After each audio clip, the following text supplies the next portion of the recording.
Maximum Action is the coolest game I've ever played.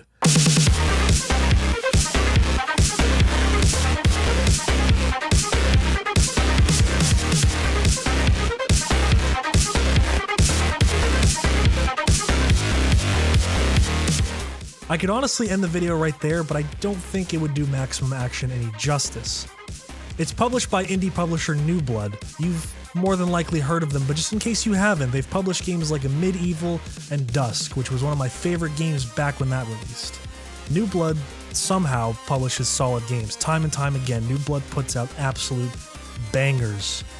But what about Maximum Action? Does Maximum Action make you feel like Maximum Action? Is Maximum Action the best game to ever be made? Well, where do I begin?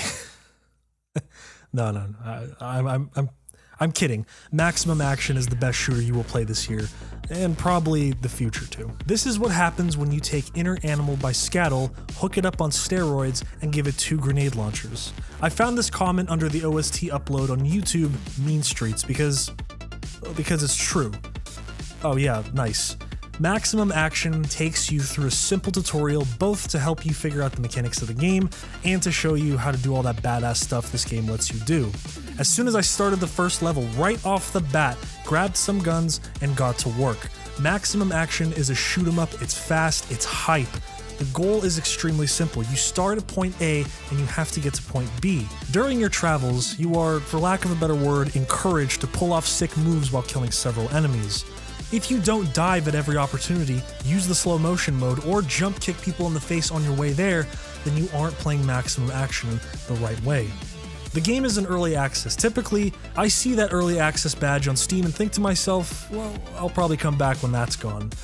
Nothing against early access titles, but sometimes it's a red flag, not all the time. But we've been burned before. You pay for the game that's in preview and it basically never leaves preview. It sucks. Regarding Maximum Action, however, ignore what I just said. Maximum Action released a while ago, and no, it's not done, but the content on there right now is enough for its $14.99 price tag via Steam. I hate saying that about early access games, but just trust me on this one.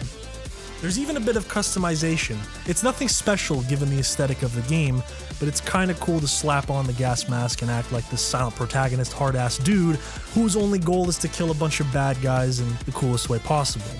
I should also mention that Maximum Action likes to pretend that it's a movie shot. The levels that you play, I mean.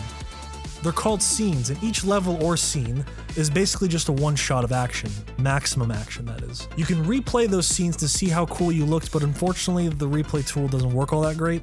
But maybe down the line of development it could be a cool thing to use. You can show your friends just how cool you actually are. When it comes to the action in Maximum Action, no question, it's incredibly fun, so much fun. God, it's so good. The levels are great as well. There's the back alleys in the neon lit city, there's a Chinese restaurant, high skyscraper shootouts, it's got it all. Some levels even take you to the Wild West, a secret base, at least I think that's what that is. You even fight helicopters, it's absolutely nuts.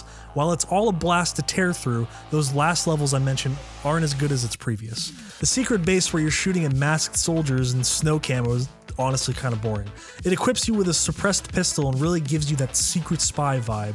It's cool, but it just feels like it slows down. Like I go from kicking this dude out of a window to instantly blasting up the next room, all of a sudden to this gray, kind of boring layout where it just felt like I didn't have many opportunities to style on my targets. There's also a jungle level I really didn't like either. But other than that, pretty stellar level design. With everything I've experienced in this game, like diving from a high-story floor onto the floor below me, shooting in midair and walking away like it was nothing, seeing that helicopter firing at me from outside, and I was just like, holy shit, it's a fucking helicopter. I'm such a badass that they need a goddamn helicopter to take me out, and that's not even enough. Doom Eternal, another game, did a great job in my opinion in making you feel like the ultimate badass. It hit all of those notes right overall and was an amazing experience. I basically figured that Doom was my power fantasy game in 2020.